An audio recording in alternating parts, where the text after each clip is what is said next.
Good morning. Here we are at QuiltChat at the AQS studio in Paducah, Kentucky.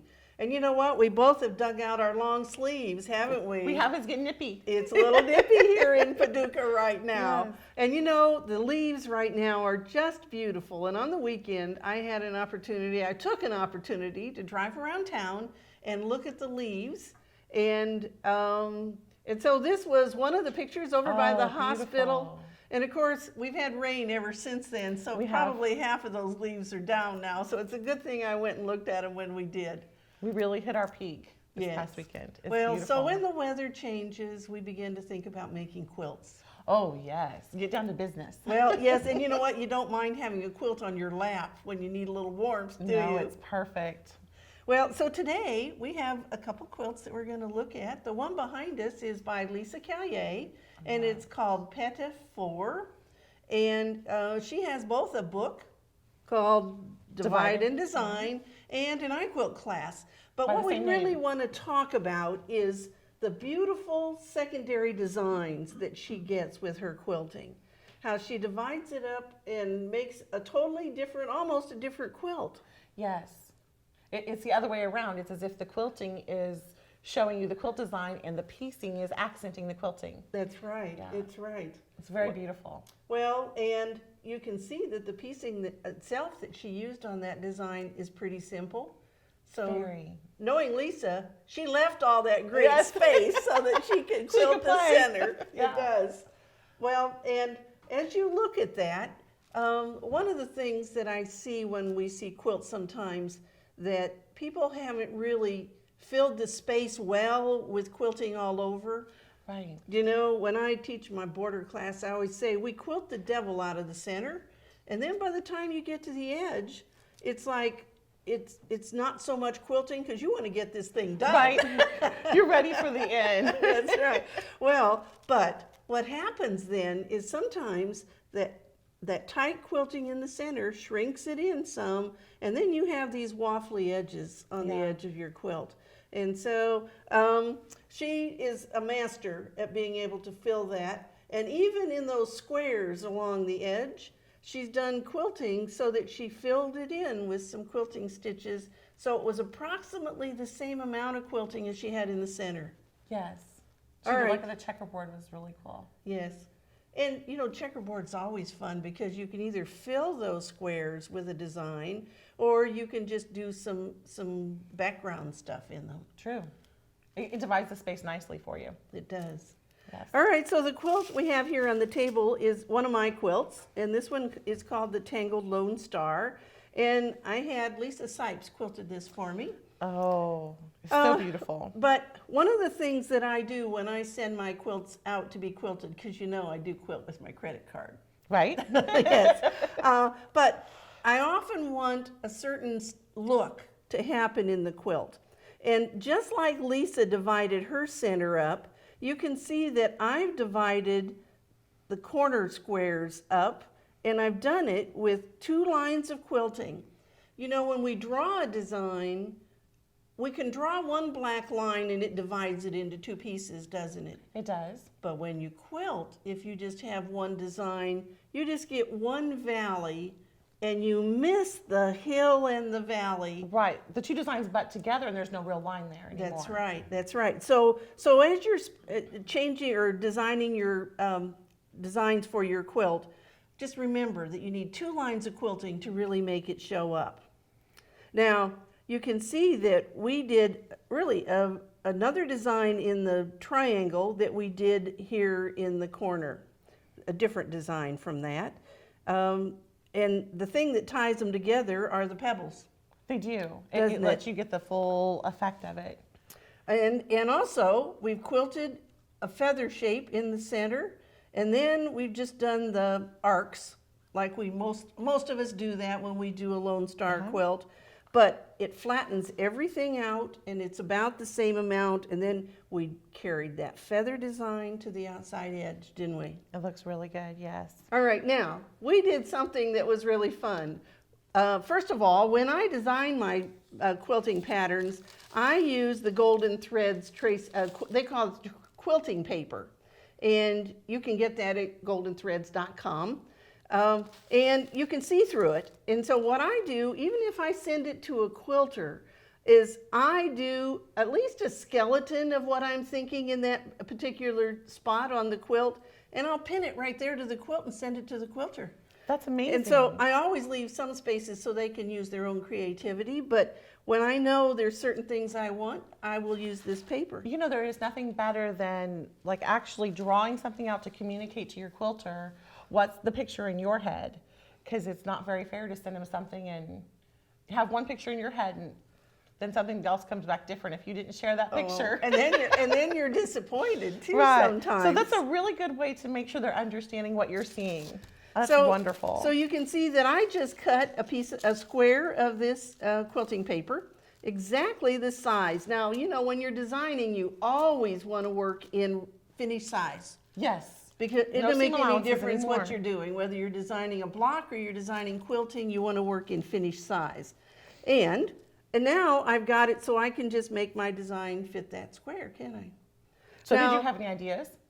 Well, I can tell you what, I gave Betsy some of this paper and I took some of this paper, so we both did some designs and we're going to show them to you because they're totally different.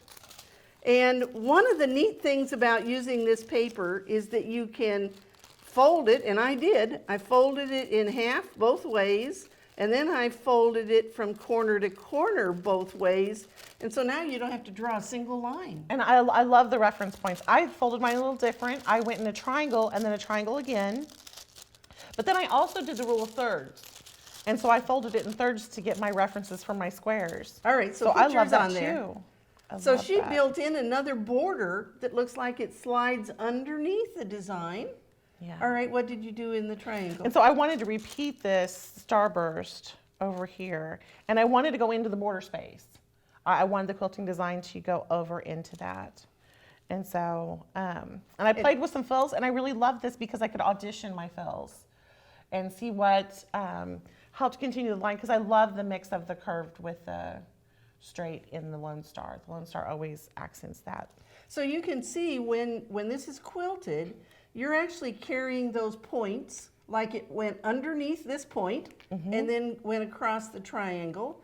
You're going to have this arc right here that will repeat in every one of those holes. All right, well now, I kind of goofed up on mine, and I'll show you what I did. What did you do? I bet Well, you didn't. I wasn't thinking about it fitting in the, I was thinking about it fitting this way so that I could do a design kind of like you did that would repeat. But I should have done it from the other angle. I did it on the straight. But here's what I was going for, is I was going for a border that would look like it, again, ran cool. underneath. Yeah, I love that. And then whatever design that you put in here, you could carry over to here and slide that around the edge of the quilt too. And you know, if you were just not sure about something and it had you stumped in what you wanted to do for your quilt design, you could have some fun playing with this.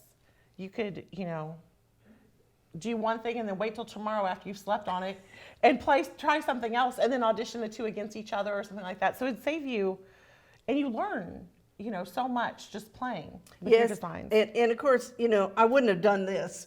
Right, no, I love it. That is so cool. Well, what I should have done is I should have taken those angles that way in that section. And now it would have gone from here and run under there, and it would go all the way around. Another thing I found super helpful was I actually laid my graph paper underneath, because it's like tracing paper, so the lines gave me references, so I could space those points and stuff like that. Oh, so that and then was I a also good idea. used circle graph paper to get all my circles lining up. And so that made it super simple. Yes, and you know what? So you don't need very many tools to do this, Oh, do no. you? No. Just graph paper, Uh-huh. a pencil, and I did mine, I started mine in pencil, then I went over it And with a then darker I pen. did too. I played in pencil. And the folding helps so much to be able just to get those reference lines, and you know you're exactly right because you could fold it up.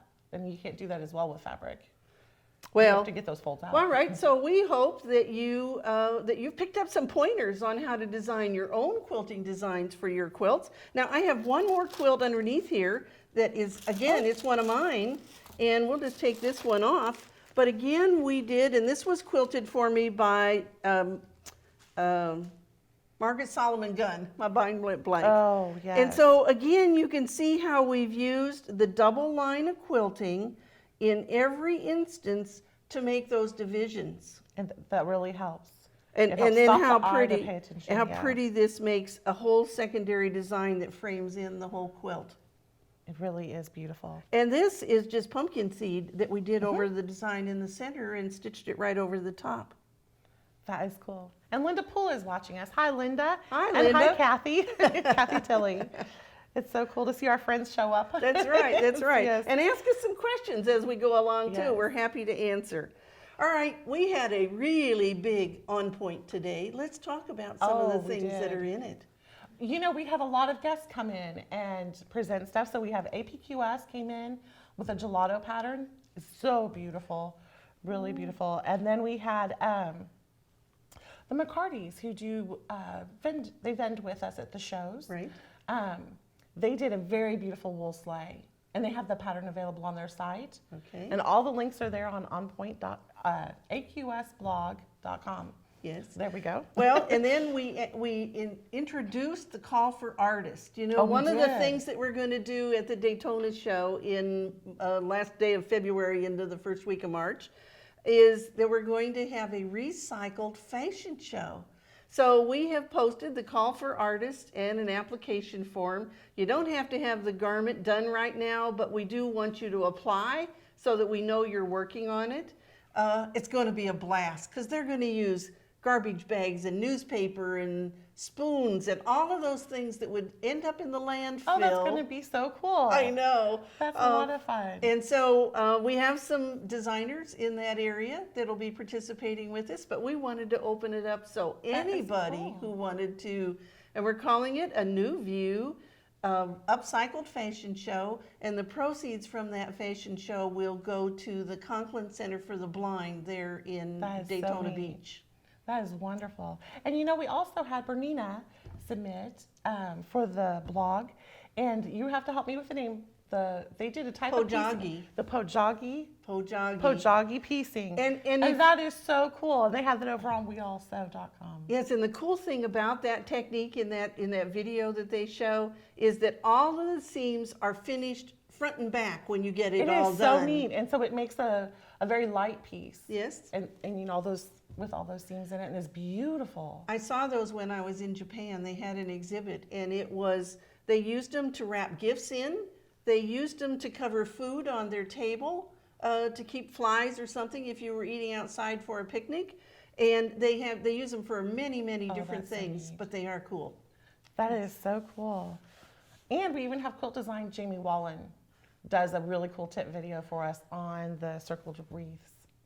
So Fun if you're piece. watching and you didn't get On Point today from Yes. AQS, you get that when you're an AQS member. So, or you can go in and sign up for it on our website, which is AmericanQuilter.com. Yeah, no membership required. You just go on there and you can sign up, and that'll be delivered to your inbox bright and early Wednesday morning. Yes, and so you can watch. You can look at that first, and then at 11 o'clock on Wednesdays, you can come visit with us.